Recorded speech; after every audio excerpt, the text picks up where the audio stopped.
দাবি করেছেন আপনার কাছে?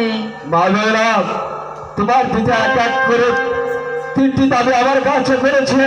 সে 3টি দাবির মধ্যে 2টি দাবি তুমি পূরণ করেছো। এবার যে দাবি করেছে এই দাবি আমি পূরণ করতে পারবো না। বেলা এমন কি দাবি করেছেন আমার বাবা?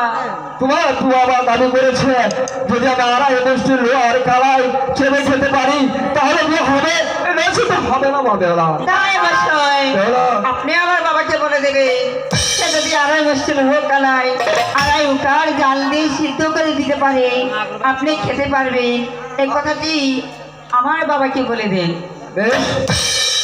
তুমি যদি আমাকে সিদ্ধ করে দিতে পারো আমি খাবো, এবং তোমার বাবাকে আমি বলে দিচ্ছি আমি লোহার কালাই অবশ্যই খাবো। বেশ সাহেব